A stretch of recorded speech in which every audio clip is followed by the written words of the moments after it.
Alright, this video is on how to install and assemble my SCX24 IFS kit. This comes with everything needed except for these shocks, the servo, and you will reuse the stock bearings and stub axles. When assembling this kit, all the arms come pre-assembled with the pivot balls inside of them, but you will most likely have to put them into the steering links because they may fall out during shipping just because they don't use the O-rings. When you put these onto the knuckles, let's see if it'll focus, you want to make sure the large end is on the top so they don't come off this way. The small end will screw onto the bottom into that knuckle. And in this knuckle, you take the two bearings out of your stock steering knuckle, and then the front little stub shafts and the hex. So all you do is, I already have the bearings in here, but what you do is put the bearings onto this, and they simply just press through the back of it, and then you can put on your pin and your hex, and your wheel will go onto that. All right. When you are putting this together, you are going to want to make sure you put all the arms and stuff onto this bulkhead before you put it on the car. Otherwise, you will not be able to reach these two screws in the back. It's fairly simple. The arms just bolt on. The ones with the little nub for the shock will go on the bottom, and the other ones go on the top. And your knuckles will just bolt right onto that, and you have them facing forward like this. With these shocks, this is designed for the 39mm Endura shocks, and you can either run two like this side by side or just one, it doesn't matter.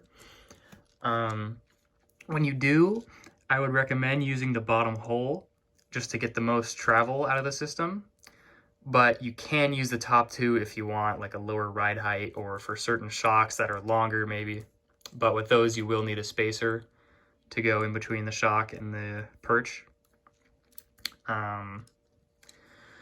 And for servos, this was designed to use a stock servo because the servo saver horn assembly on this sticks out really far, and that allows these steering links to clear the arms.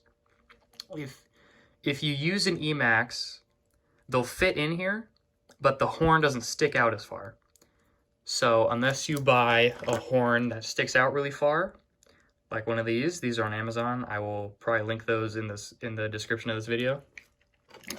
Those will work, but most of them won't. You need to make sure they stick out. Otherwise, the links will hit the arms and you just won't be able to turn at all. When you go to put this on the chassis, you can use either this back hole and these top two to get 8 degrees of caster, which will just allow the suspension to move back and react to bumps a little better. Or you can use the front hole and these bottom two to have it sit level, just in case this doesn't work for certain wheelbases or for tire clearance. That will just have the suspension move straight up and down. When you put this bolt through the steering links, you can put them in whichever order you want. It doesn't matter. They just stack on top of each other. But you want to make sure that you don't over tighten this. All you do is you spin it in, and once it stops and you get that resistance, you just stop right there. It'll stay in there just fine, and that makes sure that there's no binding and this moves nice and freely. Now, when you first put these together, there probably will be a little bit of binding. That's just because the tolerances are very tight with the pivots, but they will break in pretty quickly and they will be very smooth with zero resistance. But that is all you need to know to assemble my SCX24 IFS kit. It's fairly simple, it just bolts right on, and then you bolt it onto the front of your chassis. Again, with the holes I discussed, same thing on the chassis, is just these back two, and then it should be just the front one, if I have that right. Whichever lines up, it doesn't matter too much. But there you go. And ESC just sticks right here. Pretty simple. Yeah.